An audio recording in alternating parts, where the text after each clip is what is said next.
Favourite serials இனி டிவிக்கு முன்பே சன் நெக்ஸ்ட் ஆப்ல ஜாலியா எல்லாருக்கும் முன்னாடியே பாருங்க. இப்பவே சன் நெக்ஸ்ட் ஆப்பை டவுன்லோட் பண்ணி சப்ஸ்கிரைப் பண்ணுங்க. சின்னதா, நான் சொல்றத தயவு செஞ்சு கோவப்படாம பொறுமையா கேளுங்க. நான் கால்ல விழுந்தது அவளுக்கு பயந்துட்டோ இல்ல பெரியத்தானுக்கு பயந்துட்டோ இல்ல. அது நான் நம்ம ஊர் சபைக்கு கொடுத்த மரியாதை, நம்ம ஊர் பெரியவங்களுக்கு கொடுத்த மரியாதை. அப்படிதான் நான் நினைக்கிறேன்.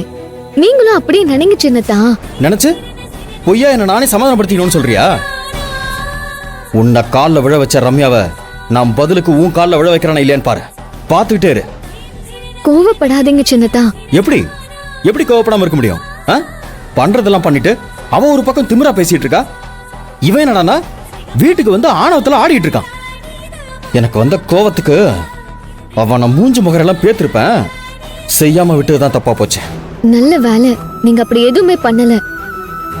அண்ணனும் தம்பியும் சண்டை போட்டுட்டு இருந்தா அத பார்த்து மாமா சுக்குநூறா நொறுங்கி போயிருக்க மாட்டாரா? இப்ப மட்டும் என்ன அப்பா சுக்குநூறா உடையாம இருப்பாரு? இப்பவே அவர் மனசு உடைஞ்சு போய் தான் இருப்பாரு. அது சரிதான் சின்னதா. ஆனா நீங்களும் பெரியத்தானும் சண்டை போட்டுக்கிட்டீங்கன்னா அது மாமாக்கு ரொம்ப பெரிய கஷ்டமா இருக்கும். பெரியத்தா என்ன வேணாலும் பண்ணட்டும், என்ன வேணாலும் பேசட்டும், நீங்க தலையிடாதீங்க. நானும் மாமாவும் பாத்துக்கிறோம். இல்ல புளிமுட்டை, இல்ல. அவன் ரம்யா பேச்ச கேட்டுட்டு உன்னையும் அப்பாவையும் ஏதாவது பேசினாலோ இல்ல நடந்துட்டாலோ அதை என்னால எப்படி பொறுத்துக்கிட்டு இருக்க முடியும்? என்னால முடியாது புளிமுட்டை. இப்ப சட்டையை பிடிச்சதோட விட்டனா அதுக்கப்புறம் அவனை என்ன வேணாலும் பண்றதுக்கு தயங்க மாட்டேன். என்னங்க சின்னதா, நீங்க இப்படி கோவப்படுறீங்க? குடும்பம்னா இந்த மாதிரி தான் இருக்கும். சண்டை, சச்சரவு, மனஸ்தாபம், அது இதுன்னு 1008 பிரச்சனை வந்துட்டு போயிட்டு தான் இருக்கும். அதெல்லாம் இந்த வீட்டுக்குள்ளே இருந்துட்டா பரவாயில்லையே. ஊர் சபை வரைக்கும் எல்லாம் போயிடுச்சு. நம்ம விரலால நம்ம கண்ணியை குத்துற மாதிரி அவனுக்கு நல்லது பண்றதுக்காக நீ கூட்டின ஊர் சபையில வச்சு அந்த பயலும் அந்த திமிரு பிடிச்ச ரம்யாவும் உன்னை அவமானப்படுத்திட்டாங்களே. உன்னை காலில் விழ வச்சுட்டாங்க புளிமுட்டை. அதுவும் உன்னை தலைமையில வச்சு கொண்டாடணும்னு ஆசைப்படுற ஏன் முன்னாடியே அவன் உன்னை காலில் விழ வச்சுட்டாளே.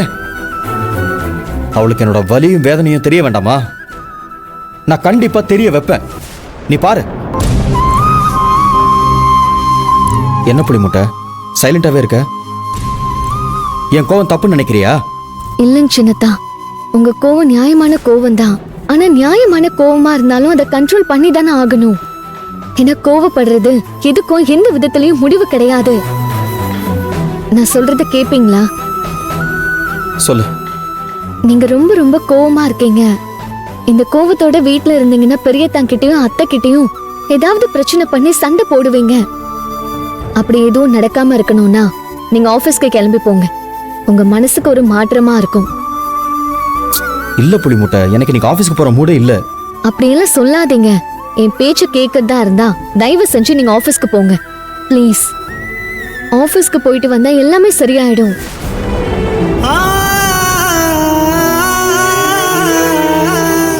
சரி, நான் போயிட்டு வரேன். சின்னதா, சொல்ல மறந்துட்டேன். ஆபீஸ்ல ரம்யா கிட்ட எந்த பிரச்சனையும் பண்ணாதீங்க. உங்க கோவத்தை காட்டாதீங்க. இந்த பிரச்சனைய வேற விதமா தான் சரி பண்ணணும். நீங்க கோவப்பட்டு பிரச்சனையை இன்னும் சிக்கல்ல விட்டுறாதீங்க. ஆபீஸ்ல எப்பவும் போலயே இருங்க, சரியா? ரம்யாவை பார்த்த உடனே அவ செவில்ல நாள் இழுக்கணும்னு தோணுச்சு. ஆனா நீ சொன்னியேங்கிறதுக்காக என்ன நான் கண்ட்ரோல் பண்ணிக்கிறேன். நீயும் நடந்ததே நினைச்சு கவலைப்பட்டு இருக்காத. நீ சொன்ன மாதிரி எல்லாமே சீக்கிரமா சரியாயிடும். நாம சரியாக்கிடுவோம். நான் ஆபீஸ்க்கு போயிட்டு வரேன்.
என்ன கார்த்திக் சார், வந்ததுல இருந்து என்னவோ போல இருக்கீங்க?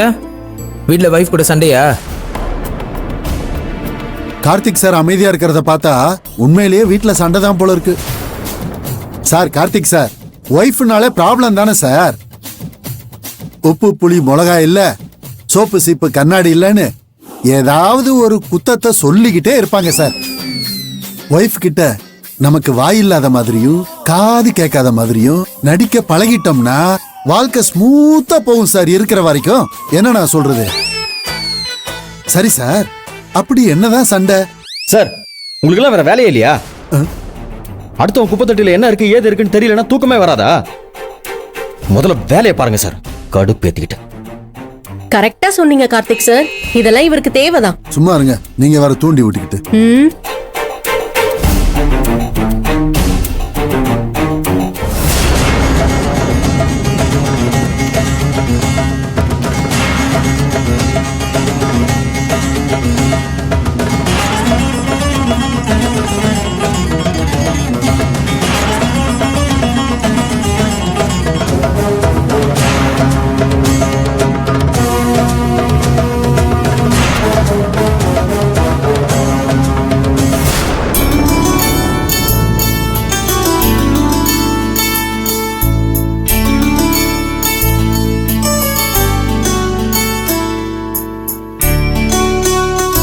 எல்லாரும் இங்க கவனிங்க.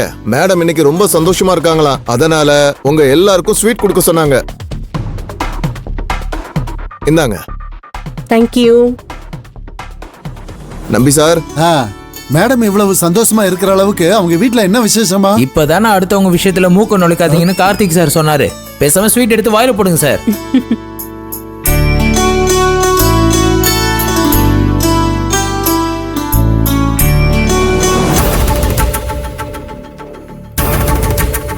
கார்த்தி சார், என்னன்னே தெரியல, உங்களுக்கு மட்டும் ஸ்பெஷலா 2 ஸ்வீட் கொடுக்க சொன்னாங்க. எடுத்துக்கோங்க சார்.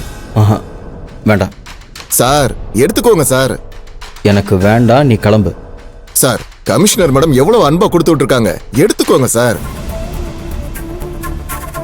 இந்தாங்க சார், எடுத்துக்கோங்க. வேண்டாம்னு சொல்லிட்டு இருக்கேன்.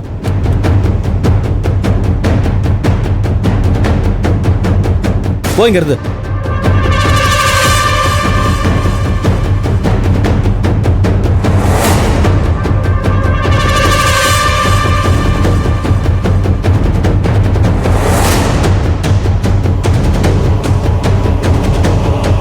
என்ன கார்த்திக் சார், ரொம்ப கோவமா இருக்கீங்க? வீட்ல பெரிய சண்டையும்? இதத்தான் நான் கேட்டேன். அடுத்தவங்க விஷயத்துல மூக்க நுழைக்காதீங்க, மொழிய நுழைக்காதீங்கன்னு திட்டுறாங்க.